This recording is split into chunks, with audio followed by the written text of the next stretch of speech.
es para nosotros un placer, ¿no? Recibir visitas porque podemos profundizar, obviamente, en toda la información que queremos para compartir con ustedes, pero la verdad es que no son buenas noticias las que vamos a dialogar justamente con Diego Cugnoli, que es referente de la región 25 de Educación Técnica Profesional y además fue director, ¿no?, de la técnica, nos contaba, y es director del ITECO. Con él, bueno, vamos a estar dialogando en principio, ¿no?, la situación presupuestaria que están atravesando justamente todo el sector, digamos, de educación técnica, pero además porque en particular también en Olavarría, ¿no?, nos hemos enterado de que dejaríamos de percibir más de 130 millones, ¿no?, para la educación técnica. ¿Cómo estás, Diego? Bienvenido, buen día. ¿Qué tal? Buenos días, muchas gracias por la invitación. Un placer, realmente no conocía la radio y bueno, lo había escuchado, pero no conocía el estudio. Claro, porque quizás hemos hablado telefónicamente, pero suele pasar que no conocen el estudio. Así que bueno, bienvenido y muchas la invitación gracias. para acercarse cuando quieras. Bueno, decíamos, no son quizás las mejores noticias, pero fuera de aire también charlábamos que no es algo, digamos, que los tomó por sorpresa. Ustedes ya venían un poco previendo esta situación y de hecho, bueno, también lo hemos charlado quizás en otras ocasiones vía telefónica, han tenido diferentes reuniones y encuentros un poco para pensar diferentes estrategias como para sobrellevar esta situación de desfinanciamiento, ¿no? Sí, tal cual. Lo que decís no son buenas noticias para todo el ámbito de la ETP. Y bien decís, como era algo, no digo previsible, pero algo que sabíamos que podía pasar. Claro. Entendiendo de que siempre cuando es un gobierno neoliberal sabemos que para ellos la educación es un gasto, no una inversión. Entonces sabíamos que esto podía pasar y bueno, cuando se hizo efectivo en la ley de presupuesto, claro, que se votó el año pasado, que se derogaba el artículo de la Ley Nacional de Educación que prevé el financiamiento. Bueno, ahí empezamos a hacer instancias legales, recurrimos a la justicia, hay un recurso de amparo presentado por la diputada Julia Estrada, en el cual, bueno, se está incumpliendo una ley que se votó, que bueno, tiene plena vigencia, una ley de educación, y bueno, entendemos que por ahí podríamos llegar a encontrar algún tipo de solución para poder lograr financiamiento, que es muy necesario, sobre todo teniendo en cuenta los avances tecnológicos que hay hoy en día, que la educación técnico-profesional tiene que estar a tono con esto para poder brindar una educación de calidad y que los técnicos salgan preparados en las nuevas tecnologías que requiere el sistema productivo. Sí, tal cual. Y la actualidad, ¿no? Tal cual, el futuro. Sí, el futuro, sí, ni hablar. Entendemos también en esto, también hay una cuestión ideológica, porque, a ver, si uno no prevé un país industrializado, la educación técnico-profesional no tiene injerencia. Sí, o de industria nacional. Por eso, podríamos hablar, ¿no? Sí. No prevé un país claro, de industria nacional, un país de industria nacional que podamos explotar nuestros propios recursos, que podamos incluso, ¿no? Hacer uso y aprovechar del recurso humano que podemos, ¿no?, estar formando en nuestro país, porque quizás, ¿no?, la idea y la lógica, de hecho, bueno, estuvimos hablando de la media sanción que se dio al Super Rigi antes de iniciar en el programa, y digo, bueno, quizás la lógica de este gobierno, ¿no?, es que vengan de afuera, se lleven nuestras cosas y bueno. Y después compremos las cosas hechas. Exacto, y así quedemos. Bueno, Diego, contanos para que también un poco lo entienda la audiencia. Bueno, ¿cuál es la diferencia en cuanto a presupuesto o cuál es este presupuesto del que estamos hablando que está direccionado a escuelas técnicas o a educación técnica en particular? Educación técnica profesional en general. ¿Quién tiene que hacerse cargo, digamos, de ese presupuesto o de dónde proviene ese presupuesto? Bien, en el año 2006 se votó la Ley Nacional de Educación Técnico Profesional, que por primera vez en la historia la educación técnica tiene una ley propia, ¿sí? Nunca antes había pasado, y dentro de esa ley hay un artículo que prevé que el 0,2% del presupuesto anual destinado a educación por parte de Nación tiene que ir a educación técnico-profesional. Cuando hablamos de educación técnico-profesional hablamos no solo de escuelas técnicas, sino también escuelas agrarias, formación profesional, SEA, CPT y centros de formación laboral, ¿sí? Institutos superiores también, ¿está? Es decir, todo el universo que tiene que ver con escuelas de educación técnico-profesional, ¿sí? Eso,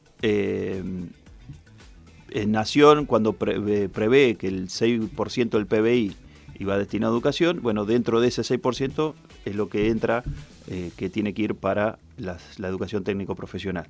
Esto Nación lo transfiere a cada provincia, ¿sí? Eso es proporcional de acuerdo a la cantidad de escuelas. Claro. Después, la plata que recibe cada escuela también es proporcional por cantidad de alumnos, por cantidad de chicos que reciben AUH, es decir, hay una serie de requisitos que hay que cumplir. Y lo novedoso que tenía esta ley es que la plata ingresa en una cuenta que maneja el director de la escuela, ¿sí?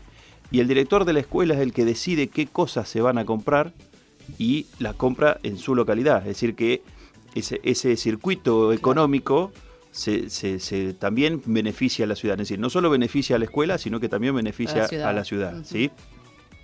Para poner en números más recientes, en Olavarría, solamente en Olavarría, hay 11 instituciones que reciben este fondo. Y entre 2020 y 2023, con pandemia incluida, ingresaron a la ciudad 70 millones de pesos aproximadamente, ¿sí? Dividido entre estas 11 escuelas.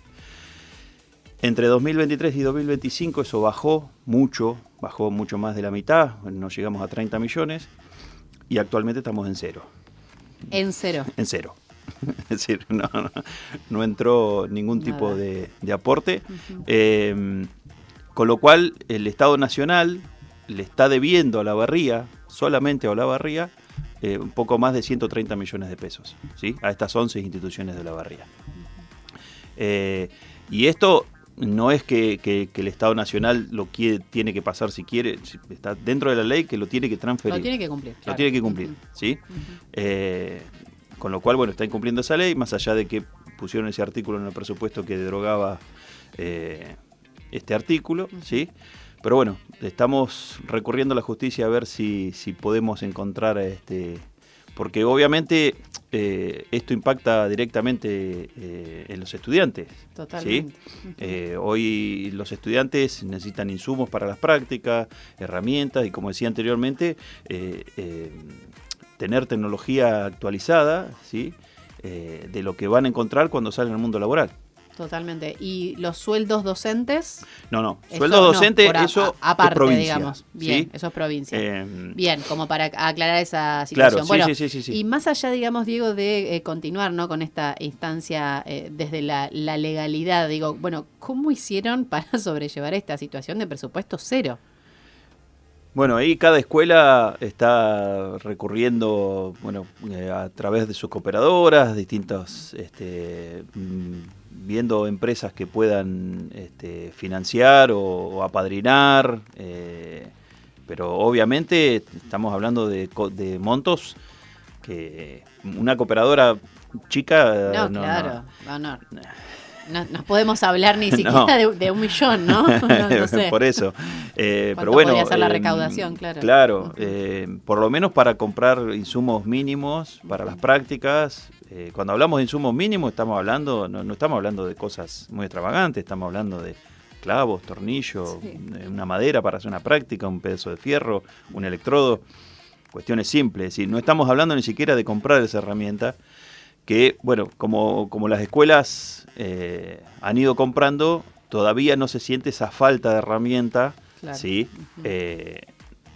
Para poder hacer la práctica. Pero al no poder renovar, en algún momento se va a sentir, bueno, y además, digo, los insumos, ¿no? Por ahí tienen las herramientas, pero no los insumos para aplicar esas herramientas. Tal cual. ¿No? Es decir, hay escuelas que tienen impresoras 3D, pero no pueden comprar el rollo de plástico para poder hacer la impresión. Así que es lo mismo. Estamos en esa situación. Entonces, bueno, ahí cada escuela está viendo distintas alternativas.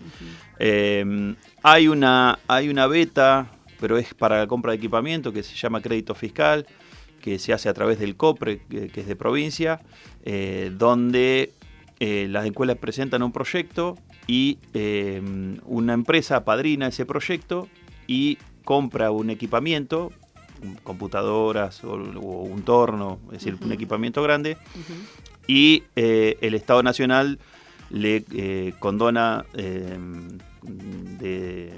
de los impuestos esa plata que aporta la empresa. Es decir, eso es una forma de financiamiento como para comprar algún equipamiento grande. Pero volvemos a lo mismo, es decir, vamos a tener el equipamiento pero no tenemos el insumo. Claro, así que esa es la cuestión. Y digo, te consulto, por ahí a nivel local, ¿han tenido algún tipo de acompañamiento, digo, desde el municipio? Quizás, no sé, se me ocurre pensar en algún proyecto que puedan presentar desde el Consejo Deliberante. Sí, de hecho, bueno, obviamente todos los proyectos de repudio ante esto, obviamente están. El intendente obviamente está acompañando todo este proceso, pero bueno, también hablamos de montos de que para un municipio también es complicado poder... Sí, es complejo y además estamos... y en la situación actual en que estamos. Claro, frente a una situación de déficit municipal. Sí. Entonces, se pone complejo, ¿sí? Provincia también están viendo a ver alguna forma de financiamiento a través de los fondos provinciales, pero nunca van a llegar a ser los montos que tendrían que ingresar por nación. Claro. Pero bueno, estamos ahí golpeando todas las puertas primero para que se cumpla con la ley y después, bueno, ver si podemos, mientras tanto, ir solventando esos gastos con algún tipo de aporte del sector privado o del municipio, de provincia. Tremendo lo que nos estás contando, Diego. Bueno, y preguntarte en ese sentido, entonces, ¿cómo crees que está impactando esto también, como decíamos, ¿no? en los estudiantes o en la comunidad, ¿no? de estas escuelas técnicas? Y entendemos que los estudiantes, bueno, obviamente no están recibiendo la educación que debería, claro. ¿Sí? O la capacitación que debería. Con lo cual esto se está vulnerando un derecho, ¿sí? También, es decir, no solo se está restringiendo económicamente a la institución, sino que se está vulnerando un derecho que es de nuestros estudiantes a recibir una educación de calidad. Y bueno, obviamente eso repercute también en la elección también de querer estudiar una educación técnico profesional. También. Igual este año fue récord, digo, las inscripciones de las escuelas técnicas. Sí. De hecho, bueno, en su momento recuerdo, ¿no? A principio de año, la inmensa cola que había en la escuela piloto. Bueno, eso es un signo de los tiempos también, a ver, quienes tenemos años de educación, no vamos a decir cuánto, siempre que hubo un gobierno neoliberal, la formación profesional repunta porque al haber una merma de trabajo, la gente recurre a cursos, ver otras alternativas, entonces eso tiene que ver también con un signo de los tiempos que bueno, obviamente para la institución es algo positivo, pero también es algo a atender de que más allá de la necesidad de la gente capacitarse, también es por la falta de salida laboral. Completamente, pero digo, paradójicamente, cuando hay más demanda, hay cero presupuesto. Sí. Bueno, esto también, insisto con esto, no es nuevo, es decir, lo vivimos en los 90, lo vivimos en el gobierno de Macri, es decir, si bien en el gobierno de Macri se cumplió con la ley, pero nunca se llegó al 0,2%. ¿Sí? Es decir, si bien se transfirieron fondos, nunca se llegó al 0,2%. Estos superaron todo. Claro, porque hablamos de presupuesto cero. Esto superó inclusive en el gobierno de Macri. Pero bueno, insisto, esto tiene que ver con una decisión política de un modelo de país que obviamente la ETP quede fuera en ese modelo de país. Pasó, insisto, en los 90. En los 90 fue peor todavía porque con la famosa Ley Federal de Educación de los 90, la de educación técnica pasaba a ser secundaria. Claro. En el primer borrador de la Ley Federal de los años 90, la escuela técnica no existía. Después, bueno, empezamos a pelear desde las escuelas, es decir, siempre luchando, y se agregó, fue un agregado, los talleres, y en ese momento se llamaban TTP, Trayectos Técnicos Profesionales. Sí, recuerdo. Que fueron un agregado. Y bueno, como todo agregado, así funcionaba, ¿no? Claro. Y sin presupuesto, obviamente. Así que bueno, después de mucho pelear y muchas reuniones, yo participé en algunas comisiones en las cuales la Ley Nacional de Educación Técnica Profesional es una ley pensada por los docentes de Educación Técnica Profesional. Es decir, no es que vino alguien, se sentó en un escritorio y dijo vamos a redactar la ley a ver si les gusta. Es decir, fue pensada, fue debatida. Como te digo, yo formé parte de una comisión y en todo momento, más allá de todo lo que queríamos que incluyera la ley, en todo momento hablábamos de presupuesto. Es decir, sin presupuesto era imposible pensar una educación técnica de calidad. Pero bueno, también tiene que ver políticamente con que si se cree que la educación es un gasto o es una inversión. Sí, siempre ¿no? Concluimos en lo mismo. Son decisiones políticas, obviamente. Tiene que ver con los intereses y con los planes y objetivos que tiene cada gobierno en particular. Y sabemos que esta gestión actual no tendría en sus principales intereses a la educación en general. No, porque, es decir, pasa lo mismo con universidad. Es decir, estamos todos en la misma situación. Que como hablábamos anteriormente, a ninguno nos sorprende, no esperábamos tanto. Claro, no esperábamos tanto. No esperábamos tanto. Tal cual. Pero bueno. Bueno, Diego, contanos ya como para ir finalizando entonces, o recordemos entonces en qué instancia está, ¿no?, este pedido o esta búsqueda, obviamente, de que se cumpla finalmente con este presupuesto desde lo legal. Nos decías que estaban... una presentación judicial. Una presentación judicial, bien. Un recurso de amparo, sí, presentado ante la justicia por la diputada Julia Estrada. Así que bueno, estamos a la espera de los resortes de la justicia, que son muchas bastante veces, lentos. Claro. Pero bueno, no tenemos muchas alternativas en ese sentido, y después, bueno, obviamente visibilizar esto, que la sociedad entera entienda que esto no es algo que se pueda tomar livianamente, sí.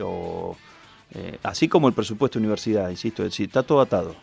Es decir, no podemos debatir que si se gasta bien, se gasta mal. Es decir, debatámoslo también, ¿sí?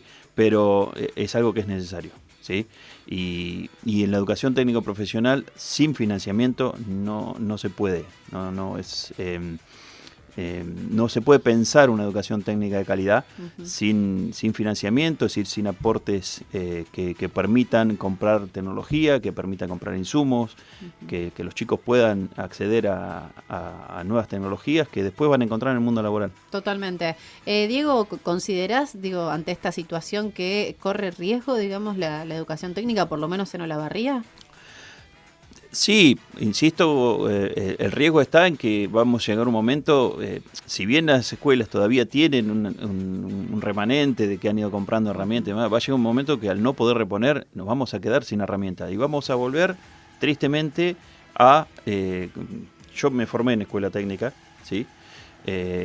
Y cuando yo me formé, yo estudié en la técnica de Barrio Seco, que en una escuela chica, es decir, no teníamos una empresa atrás, y teníamos que enderezar los clavos para poder. Claro.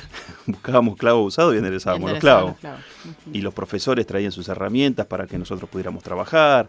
Es decir, sí, termina pasando lo de siempre, ¿no? Que los docentes, que la comunidad, que, bueno, obviamente los recursos se encuentran, de alguna u otra manera terminan encontrándose, pero lo que se reclama es un Estado presente, ¿no? Tal cual.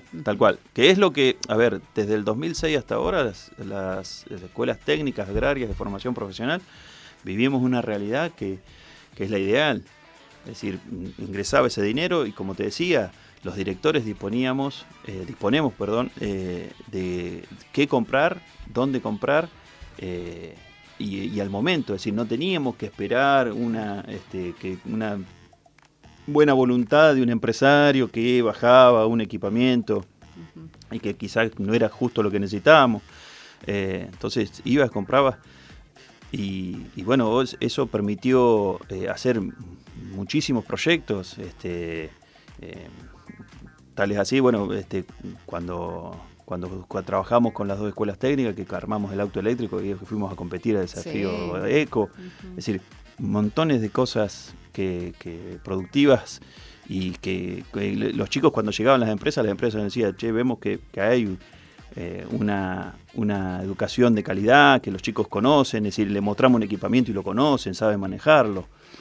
Eso es un valor que es fundamental en la educación técnica. Uh-huh. Así que bueno, esperamos que primero la justicia actúe rápido, y después, bueno, que como sociedad entendamos que la educación no es un gasto, que hay que invertir en educación, que hay que controlar, ¿sí? De hecho, mi función como referente soy el primer control que hago a las escuelas, uh-huh. ¿Sí? Si bien no soy contador, pero mi primer control es ver que se haya gastado coherentemente, ¿sí? Que no se compre cosas que no son necesarias o que no son pertinentes a la tecnicatura o al curso. Y después hay un control provincial y un control nacional. Pero necesitamos esa financiación para poder seguir ofreciendo una educación técnica de calidad, una educación agraria de calidad, y tener chicos formados, y que nuestra ciudad siga siendo la ciudad industrializada que fue durante muchos años. Sí, y que esperamos que sea también. Gracias, Diego, por la visita y por tomarte estos minutos para dialogar con nosotros. Y bueno, como decíamos, ¿no?, para visibilizar también esta situación. Muchas gracias a ustedes por la invitación, y bueno, los felicito, pues la verdad que está muy linda la radio. Gracias. Y bueno, a disposición cuando ustedes lo requieran. No, por favor, nosotras a disposición cuando ustedes lo requieran y lo necesiten. Obviamente que vamos a seguir atentamente a este tema, y además, bueno, te comprometemos al aire de que nos cuentes, ¿no?, cualquier novedad que tengan respecto de, como decíamos, de esta cuestión judicial que se está desarrollando. Estaremos ahí acompañando, por supuesto. Muchas Las puertas gracias. Abiertas siempre de Radio Universidad. Así pasaba entonces Diego Cunioli, que es referente de la región 25 de Educación Técnica Profesional, pero además director de ITECO también de nuestra ciudad. Bueno, dialogábamos acerca de la compleja situación que están atravesando todos los institutos y los espacios, ¿no?, de educación técnica, no solamente en Olavarría, sino también en la provincia y en el país, ¿no? Esto involucra todo el país. Todo el país. La verdad que es muy compleja la situación, así que esperamos que prontamente se